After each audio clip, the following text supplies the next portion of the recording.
Hello everyone, I am Anurag Singh pursuing BSc Chemistry Honours from Kirudimal College, Delhi University. Today we are going to discuss the topic acetylation of 4-ethyl-aniline by conventional method. Giving a slight intro about acetylation, it is of two types. First is conventional method and the second one is greener method. We are discussing today on conventional method, but satirically you will find the slides greener.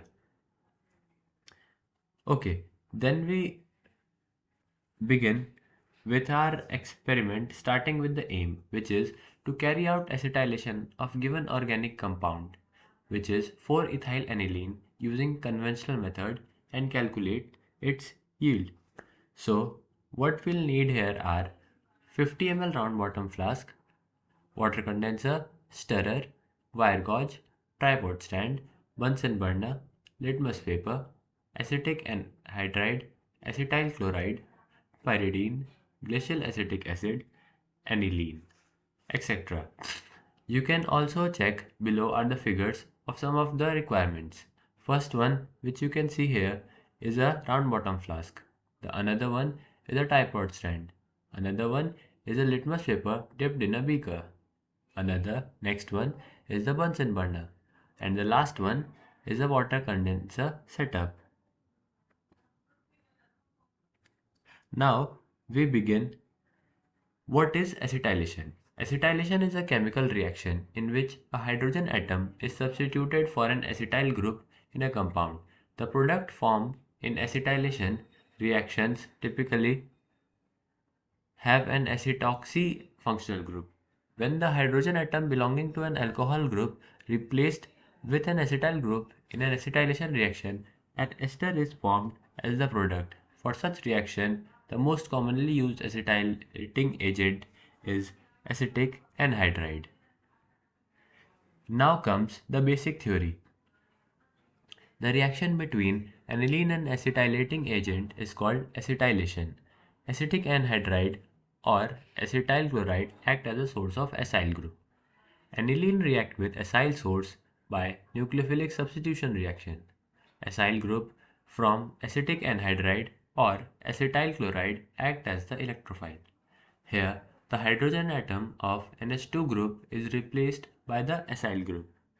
Some of the uses of acetylation are: first, to characterize and identify the hydroxy group. Second, to protect a primary or secondary amino group during a chemical reaction. A few real-life applications of acetylation are: acetanilide is an analgesic, which is formerly known as antifebrin. Also, it is used for headache, menstrual cramps, rheumatism. Acetylation is an important route of metabolism for xenobiotics containing primary amino groups. Now comes the reaction involved. The Na4-ethyl-aniline, which act as a nucleophile, react with acetic anhydride, which act as an electrophile, gives the product of acetanilide. Along with it, a byproduct is also formed, which is acetic acid. The procedure to be carried for traditional acetylation is as follows.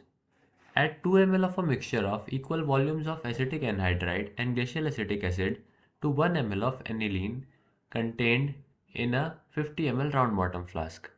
Fit a reflux water condenser to the flask and boil the mixture gently for 10 minutes. Then pour the hot liquid into 20 to 30 ml of ice cold water, stirring the latter well during addition. The acetanilide rapidly crystallizes. Filter at the pump and wash the crude acetanilide well with water. Dry the crude, recrystallize with suitable solvent and take its melting point. Precautions to be taken during the experiment are: handle acetic anhydride and acetyl chloride carefully as they cause irritation to the eyes, and acetyl chloride also strongly fumes in air. Store acetyl chloride under dry conditions. Handle pyridine with extreme caution. Dispense it in an efficient fume cupboard and wear disposable glasses while using it. Distill pyridine before use because it absorbs moisture and reaction does not take place in moist conditions. Distill aniline. Wash the solid 2-3 times with cold water till the filtrate is neutral to litmus. Determine the melting point of perfectly dried and recrystallized samples. Points that are to be remembered are as follows. We use acetic acid during acetylation because stronger acids will fully protonate the amine, preventing it from acting as a nucleophile. Acetic acid and protonated aniline have similar pKa values, so the equilibrium between protonated and not protonated is fine for aniline to act as a nucleophile. Also, it is suggested to use glacial acetic acid as it contains pure ethanoic acid which with less than 1% water. If we use normal acetic acid, then water present in it which contains H plus and OH minus ions can react with other species and form extra products, thus decreasing the percentage of our acetanilide product.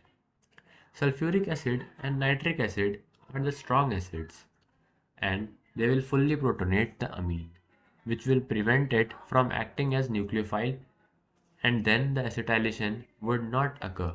That is why we use glacial acetic acid. Okay, with this we come to an end of our today's topic. Hope you liked it. Thank you and have a nice day.